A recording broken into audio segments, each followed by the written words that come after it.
The silence in your apartment is so loud it hums. You sit on the couch, phone in hand, scrolling through photos of friends laughing on beaches, couples holding hands at sunset, colleagues celebrating promotions, and a familiar ache settles in your chest. Not sadness, not anger, something quieter, deeper, loneliness. But it's not the kind that comes from being physically alone.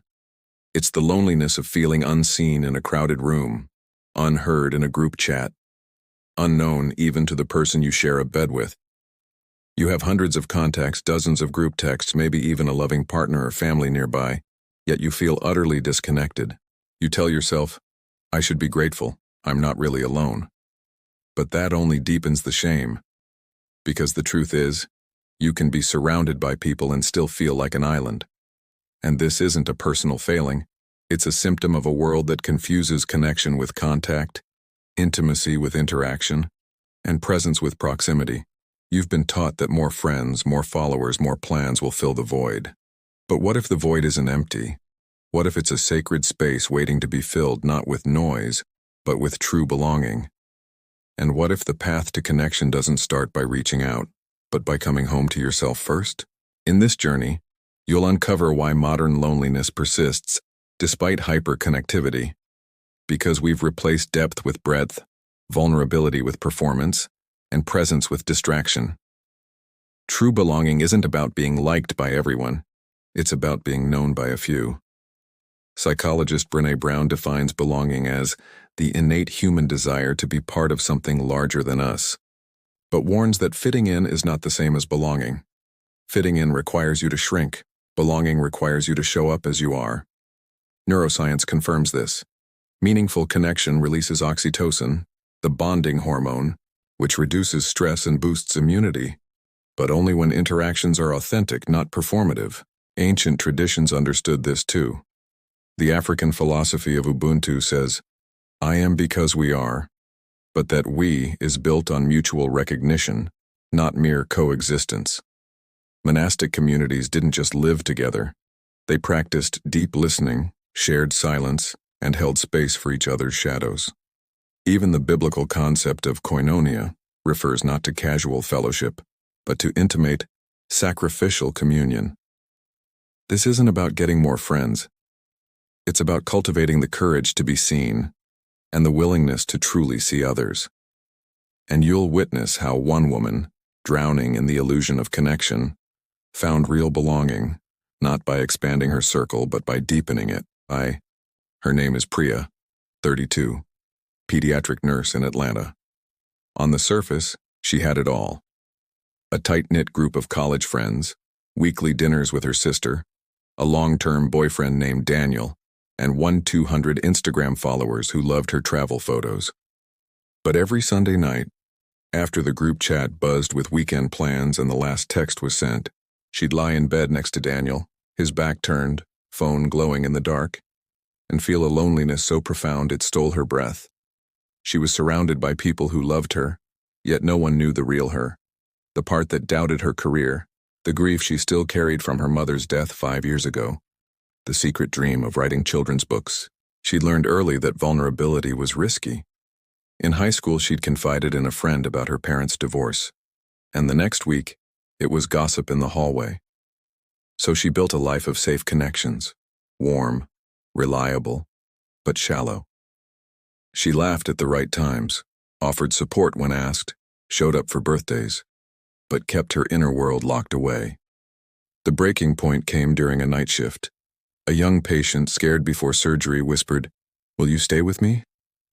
Priya held her hand, sang a lullaby her mother used to sing, and felt a surge of connection so pure it brought tears to her eyes.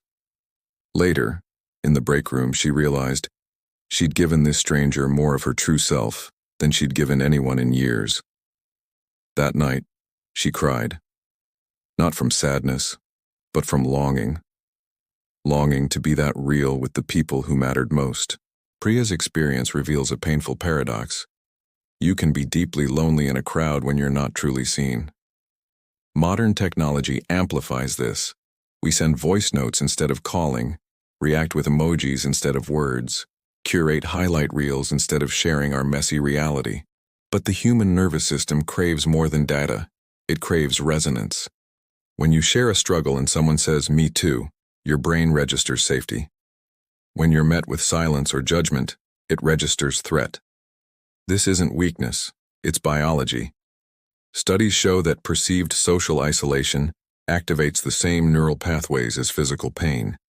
Yet we keep mistaking contact for connection. Consider 3 real examples.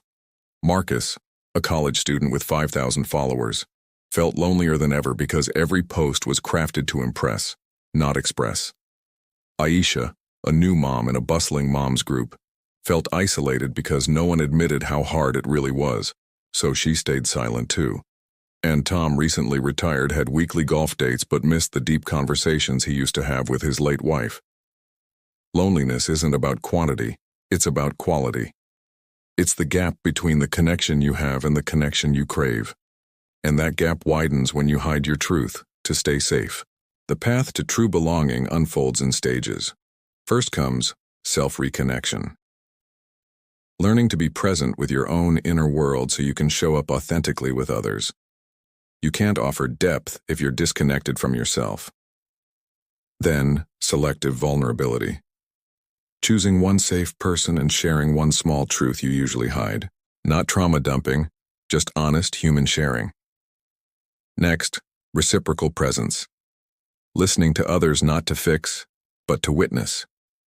True connection is a two-way street of seeing and being seen. Finally, community cultivation.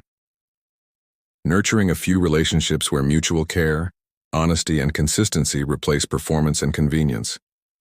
This mirrors ancient tribal structures where belonging wasn't assumed. It was earned through shared experience, mutual support, and time. The early Christian communities didn't just gather, they had everything in common, sharing resources and burdens. Indigenous circles didn't just talk, they practiced deep listening, where silence was as valued as speech. All these traditions agree. Belonging is built slowly, through repeated acts of courage and care. Pause right now. Don't scroll. Ask yourself, who is one person I feel safe with, but haven't been fully honest with? Maybe it's your partner, your sibling, your best friend. Now ask, what's one small truth I've been hiding from them? Not a confession, just a feeling, a doubt, a dream, something real. Then this week share it, not in a text, not in passing. Look them in the eye and say, I've been feeling, and I wanted to share it with you. Notice what happens. Most likely they'll lean in, not pull away, because your vulnerability gives them permission to do the same. This isn't risky, it's revolutionary. In a world of curated personas, realness is rare, and rare things are precious. So don't skip this. Your loneliness isn't a life sentence. It's an invitation to deeper connection. And it starts with one honest sentence. For Priya, the shift began with Daniel. One evening, instead of saying, I'm fine, when he asked how she was, she took a breath and said, I've been feeling really lonely lately. Even though I'm not alone, I miss feeling known. He put his phone down, looked at her, said, tell me more. And she did. She talked about her mother, her doubts, her dream of writing. He didn't fix it. He just held her hand and said, thank you for trusting me with that. That night, they didn't solve anything, but they connected. She started small with her sister too. Remember how we used to talk for hours? I miss that. They scheduled a weekly walk. No phones, just conversation. With her friends, she stopped posting perfect photos and shared a raw post about grief. To her surprise, 3 people DM'd her. I've been feeling that too. Over 3 months, her circle didn't grow, but it deepened. She stopped counting likes and started counting moments of real connection. The Sunday night loneliness didn't vanish, but it lost its power. Because she wasn't hiding anymore. She was seen, and in that being seen, she found belonging. So how do you begin this without oversharing or risking rejection? Here's a practical step-by-step protocol. Week 1. The connection audit.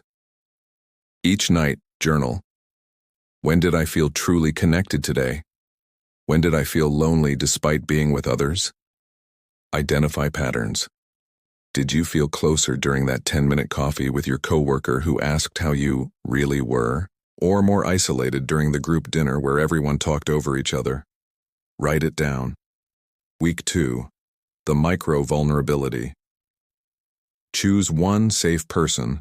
Share one small, honest feeling this week. I felt overwhelmed today. Or, I've been thinking about anguanamar. Or, I'm nervous about car.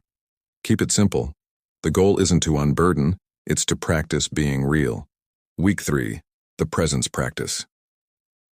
In one conversation this week, put your phone away, make eye contact, and listen to understand, not to respond. Afterward, reflect.